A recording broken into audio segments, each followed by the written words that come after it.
Chandigarh news express में आप सभी का स्वागत है और अब खबरें विस्तार से। किसान एकता चंडीगढ़ मटका चौक की महिला कार्यकर्ता राज कौर गिल के साथ भाजपा नेताओं व कार्यकर्ताओं की ओर से किए गए बदतमीजी और बदसलूकी को लेकर किसानों के अलावा स्थानीय लोगों में जबरदस्त रोष है।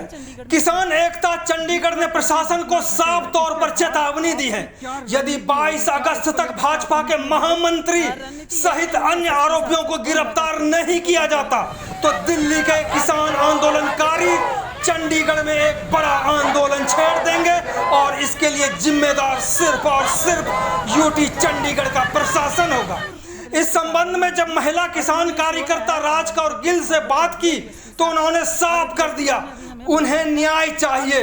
तो देखें बातचीत में पीड़ित किसान कार्यकर्ता राज कौर गिल ने सीएनई न्यूज चैनल से क्या कहा। जो आगे कल घटना हुई है वो जो अनुराग ठाकुर जी हमारे मंत्री बनाए हैं, नए सेंटर के खेल मंत्री हैं, उनकी रैली थी, कोई युवा संकल्प रैली थी कुछ उनकी। तो जैसे संयुक्त मोर्चे की कॉल है कि हमें काले झंडे दिखाने हैं विरोध में ओनली, हमने पीसफुली उनको काले झंडे किसान मोर्चे की तरफ से जो हमें कॉल है कि काले झंडे दिखाने हैं, तो मैंने बस उसको काला झंडा दिखा रही थी तो वहाँ पे बीजेपी के गुंडों ने मुझे घेर लिया अकेली देख के। मेरे साथ वाले जो भाई थे उनको पुलिस ने उठा लिया। अच्छा। और जब भी उन्होंने मुझे घेरा तो जो रामवीर भट्टी है वो मुझे गालियाँ देने लग गया और जो अरुणदीप है, सबसे पहले अरुणदीप ने अटैक करा, मेरे पे झंडा खो रहा था, मेरे साथ बदतमीजी करी उसने सबसे पहले।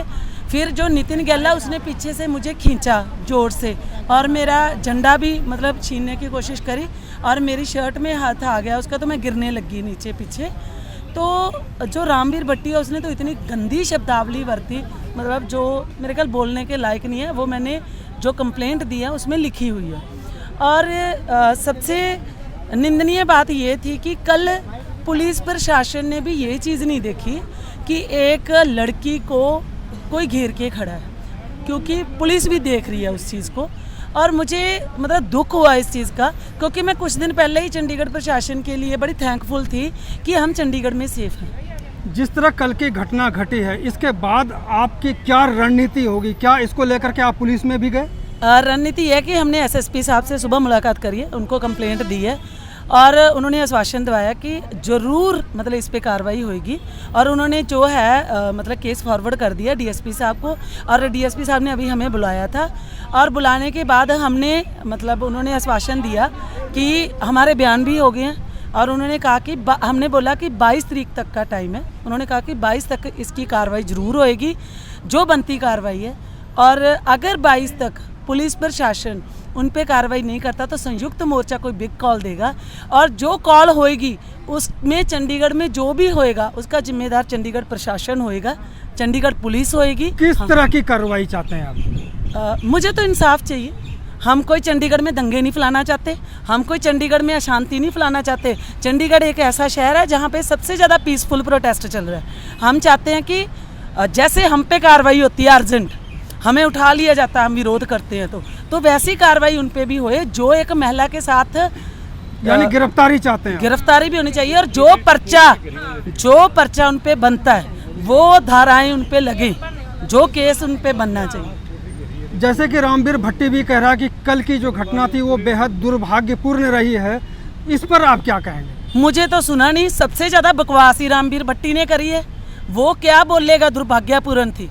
उस बंदे ने एक बात ये नहीं देखी कि मेरी पोती की उम्र की है, उसके घर में भी पोतियाँ बेटियाँ बहू सब कुछ होएगा। उसने ये नहीं देखा कि मैं एक बच्ची के साथ कैसा व्यवहार कर रहा हूँ। और मैंने फिर भी नहीं उस बंदे को कुछ आगे से गलत बोला, मैं किसानी आंदोलन के नारे लगा रही हूँ, लेकिन फर्स्ट उसने स्टार्ट करा, उसने गाली दी तो मैंने आगे से बोला उसको। और मैं बोलूँगी अगर एक औरत पे ऐसे बोलेंगे तो हम चुप रहेंगे? यानी कि आप गिरफ्तारी तक चुप रहने वाले नहीं हैं, 22 तारीख तक आप इंतजार करेंगे? बिल्कुल, पर्चे भी होंगे, बाद में पर्चा भी होएगा, जो बनता पर्चा उन पे बनता, क्योंकि ये 1 मिनट लगाते हैं हमें किसानों पे पर्चे करने के लिए, तो इन पे भी पर्चा तो बनता ही है। इन्होंने तो शरेआम करा है जो करा है, अगर हम कुछ गलती करते हैं तो उसकी हमें सजा देते हैं ना। CNE न्यूज़ से बात करने के लिए बहुत बहुत धन्यवाद आपका। Thank you so much. Chandigarh news express के साथ बने रहने के लिए आप सभी का बहुत बहुत धन्यवाद।